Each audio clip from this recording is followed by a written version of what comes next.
Hi, I'm Allie. Join me as I show you how to make these beach treasure earrings. They're a play on fringe from our treasure box in June, which has a beachy theme. If you want to check out the treasure box or see the supplies that are included, go ahead and look below the video in the description and we'll put links there for you. Gather up all your supplies and let's get started. So each month we put out a treasure box in addition to our kit box that has patterns and 3 different tutorials in it. The treasure box is really just full of treasures. It's full of limited runs and we can make all kinds of things out of it, geared more towards basic stringing. This is one that I did live and we do an unboxing on Tuesdays as well for it on Facebook Live.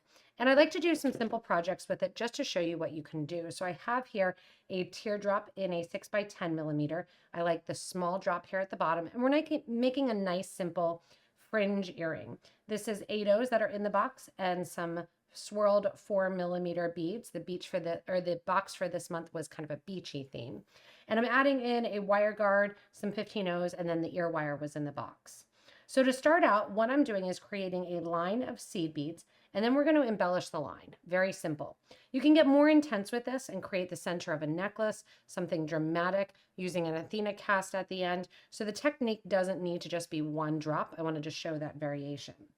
To begin, I have some size 8 black dragon thread so you can see it, and I like the way that the black goes through the piece.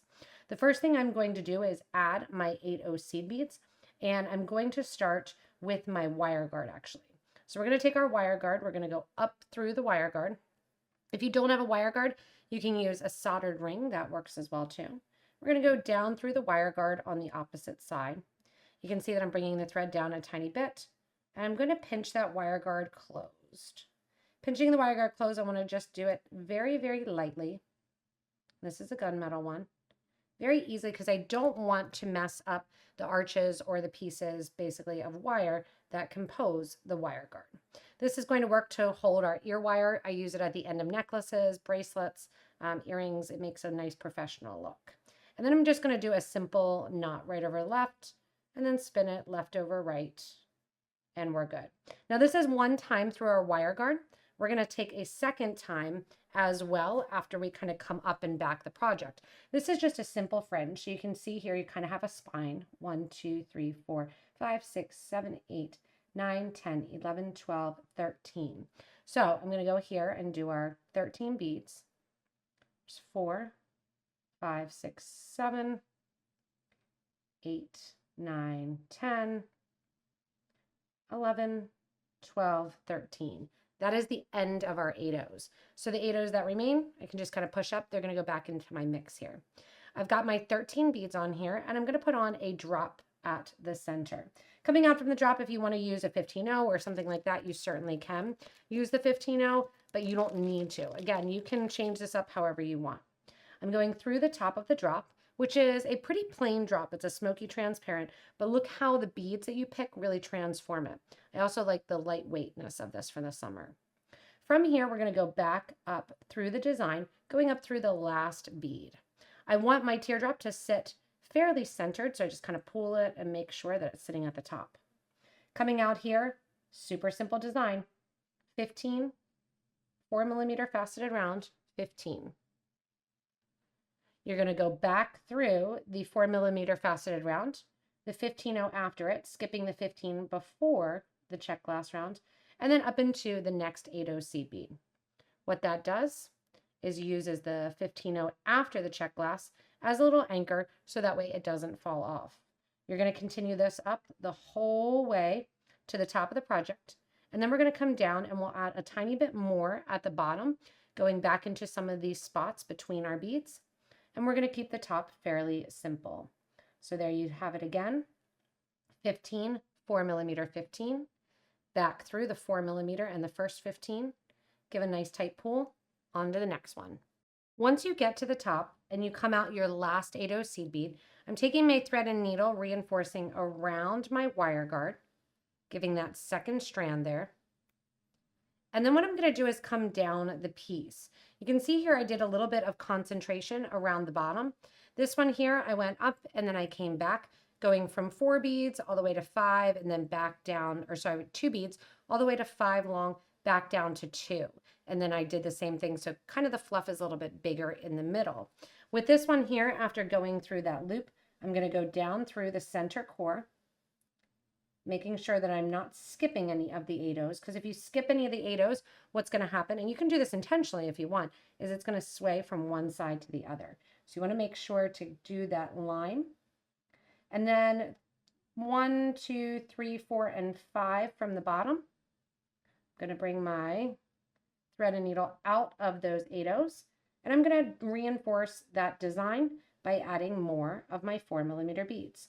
So I pick up another one of my 15, pick up a 4, pick up a 15, and this time instead of going up the design, we're just going to come down the design. So we're going to go back into that 4, 15, see where we're coming out, and then we are going to go into the next 8-oh. I'm going to add 3 more just to get a little bit more of that kind of fluff at the bottom.